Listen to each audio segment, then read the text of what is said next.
Assalamu alaikum everyone. You might be wondering what I'm doing in the back seat in this video, but I guess this just goes to show how bad my anxiety has been lately. So coming to the park seems to be a not so great idea these days because there are so many people walking around, and obviously the weather is better, so that's expected. And every time someone walks by, I'm like losing my mind. I'm like, oh my goodness, this is so cringe. They're gonna see me, I'm recording, I have a mask on. They're gonna be like, what is this crazy person doing? And I just stop. Before I can even start recording, I stop. So I was like, let me just sit in the back.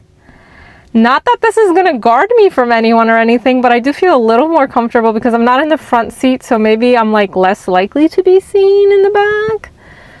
But anyway, yeah, this is me trying to get over my fear of being seen, and clearly I'm doing a very poor job at it, but little baby doses, baby steps. You gotta do a little bit at a time and get over your fears. So I actually wanted to talk about what happened in San Diego a few days ago at the Islamic Center, or the masjid. I really don't know what to say about that. I've been so upset and disturbed and bothered, and I really have no words. When these kind of things happen, it's just so disturbing how they always label the person as having had like a mental illness or having had a history of being suicidal, or they have a manifesto, and there's always some excuse, there's always something there to defend that person. Obviously now, if a Muslim were to do something like this, the headlines would be different. Way different. But when something like this happens to Muslims, they're not labeled the same way Muslims are labeled. Instead, they're labeled as a lone wolf, or someone with a manifesto, or someone with suicidal ideation, or someone who was in a psych ward, or whatever. You get the point. It's really bothersome because that just drives the narrative that when it comes to Muslims, they are all the bad guys. They do things, they plot things, they have bad intentions. But if anyone else does it to Muslims, then it's just a random thing that happened. It wasn't meant to target Muslims. It's not Islamophobia.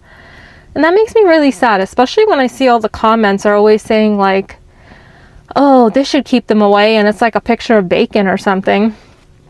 Or a dog. Like, I've seen so many videos pop up for me where they're showing their dog or bacon, and they're like, this should keep the Muslims away. And I'm like, we're not afraid of bacon, you know, like we don't eat it, but we're not scared of pigs. We're not scared of dogs. Dogs, pigs, they're all creations of Allah. We still respect every animal. It has its own dignity. I mean, you're not going to go and beat a pig up or a dog up because it's a pig. I don't know why they always think that. Like, Muslims want to kill or hurt animals or target them or whatever. So it's those comments, and then like, I've seen comments or videos actually of people saying that if you didn't speak up for attacks against the Jews, then you shouldn't expect anyone to speak up when Muslims get attacked. I mean, since when do we expect victims to earn our sympathy? Like, all those little kids and those people in that masjid, in that Islamic center, they are people with their own lives. They are separate individuals than anyone who may or may not have stood up for other victims of other shootings and other tragedies.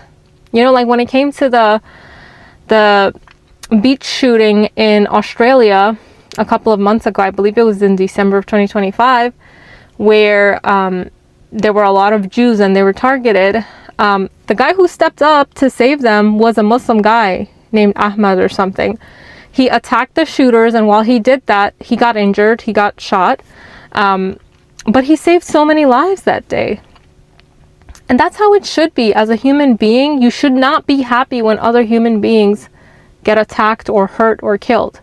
I don't understand this concept of, did they speak up for us? If they didn't speak up for us, then we shouldn't speak up for them. Or, that's what you get, suckers, revenge, or it's time you got a taste of your own medicine. It just makes me so sad, because even if you do think that a certain group of people are bad, or that they're usually behind certain events or whatever, how are you going to be happy when a bunch of unrelated innocent people get attacked. That's what I don't understand. It's like they just categorize everyone. There's a guy walking by.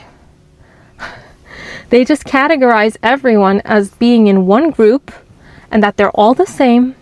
And there's no such thing as a good Muslim. There's no such thing as a good innocent person. And you know what? They all deserve to die. You know, and then you got politicians or like these people like Laura Loomer making these kind of comments like, yeah, let's protect all the Muslims. Let's do it by like sending them back to their own countries. I mean, Laura Loomer is Jewish. Now imagine if a Muslim or a Christian or anyone for that matter made that comment about her or her people. I'm not saying that anyone should make that kind of comment about anyone based off of their background or religion or ethnicity or anything. But I'm just saying the fact that these kind of comments just go unchecked and they're so mainstream nowadays. This is why we have shooters. This is why we have this kind of division. This whole concept of us versus them, you know, treating certain people as the outsiders, the foreigners, the ones who don't deserve to live a good life. And it's just so sad. I mean, as human beings, we could all just get along. We could respect each other's differences as long as those differences don't infringe on our rights to live, of course. And just let people be. I don't know why that's so hard. It's always this fear of, oh, they're going to bring Sharia law. New York City got a Muslim mayor, Mayor Mamdani. Oh, he's going to bring Sharia law. How is he going to bring Sharia law? First of all, he's not even super practicing or does not appear to be by people's definition of super religious or practicing.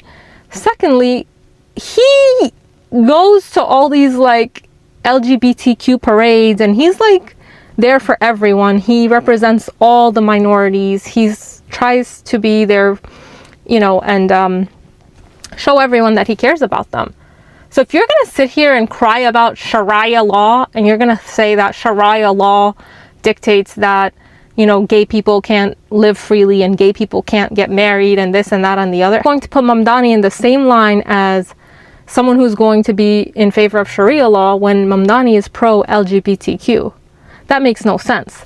So a lot of the stuff that I see, I'm like, that doesn't make any sense. But it's like, even if you try to explain it and you try to show that that's not the case, they're not going to get it because they have their mind set on hating you. They have their mind set on hating Muslims, and that's it. It doesn't matter what good you do or what good the mayor does for that matter, because he's considered Muslim, and because he's Muslim, he's automatically bad. When I went to college, I had a diverse group of classmates, and one of them, there was this Indian girl, and she was Christian, and she was always asking me about Quran, and you know, she was listening to the Quran at times. She was always asking me about Islam, and with whatever was happening in Palestine a few years ago, she was posting non-stop about what was happening and shedding light on it and, you know, giving them exposure.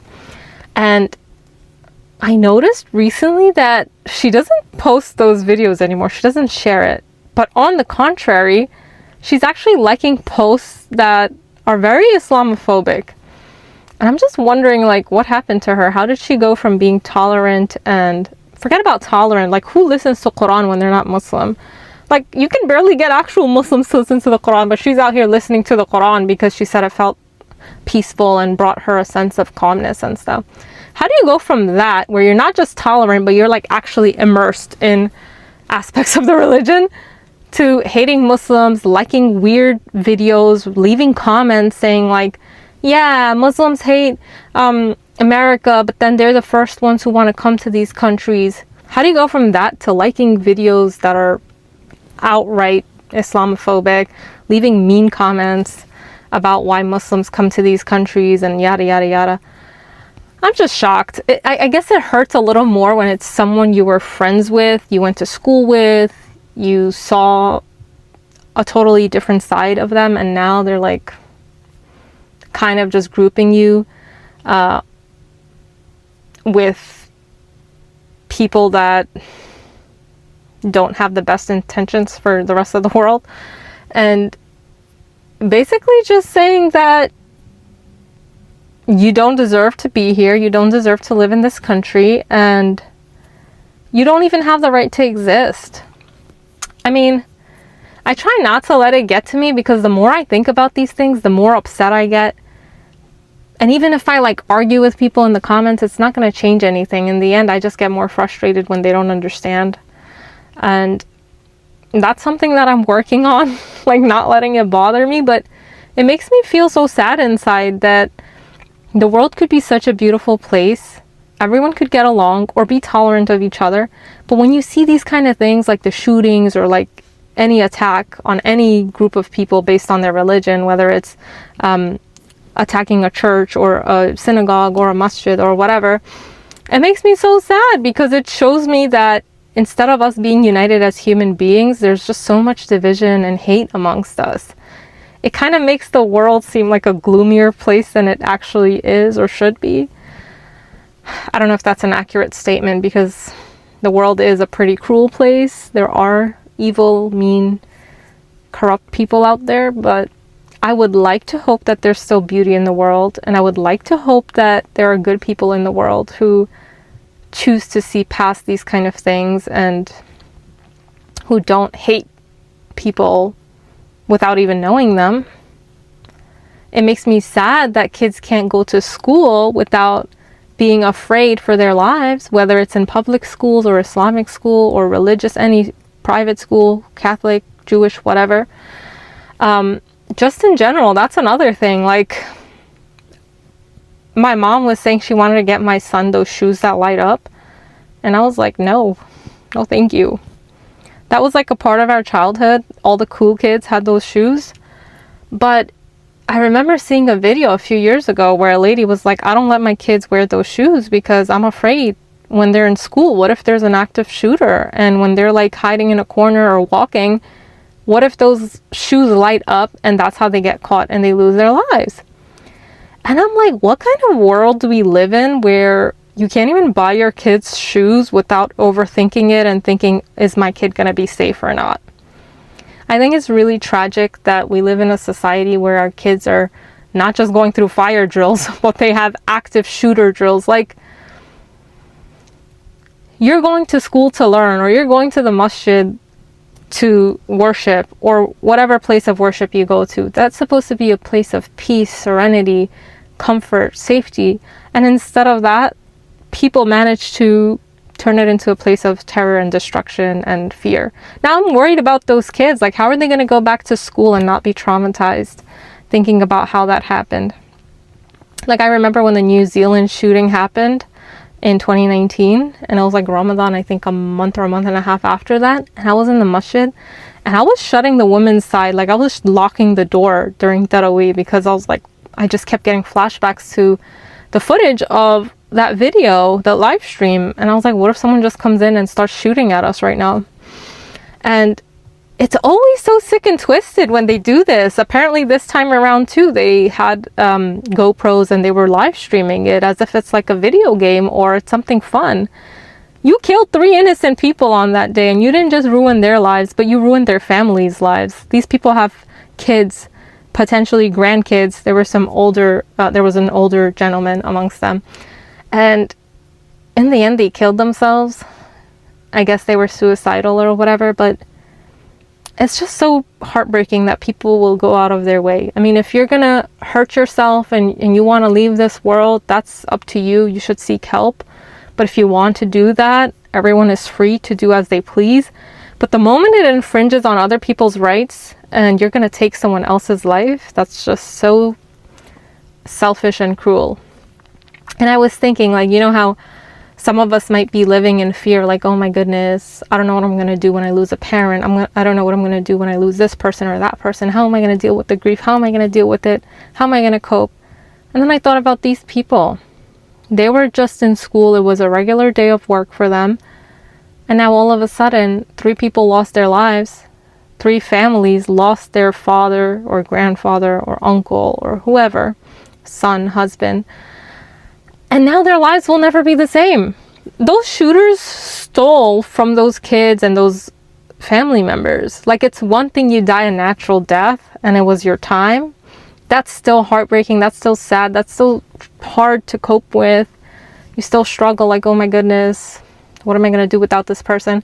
But it's another level where someone else chose to take your life and you feel like you were robbed because your dad or your uncle or your grandfather or whatever could have been with you had he not been at the masjid that day. But because these two dweebs walked in and decided to shoot at them, now they're not here anymore. So it feels like more of, you know, at the end of the day, it was still their time, okay? Like, I know this is going to get complicated if I say this. Like, obviously, it was still their time. But as opposed to dying of natural causes or a heart attack or something else, it's like these two just decided to end their lives that day. Obviously, that was still their time to go. Whether it's going to be through a heart attack or dying in your sleep or whatever, it's all just an excuse. In the end, it's just your time to go. So obviously, that was their nasib. May Allah forgive them, elevate their ranks, and give their family members patience, sabr, and afiyah during this difficult time. Sorry for ranting and being all over the place. I wish you guys the best. Talk to you guys next time. Assalamu alaikum.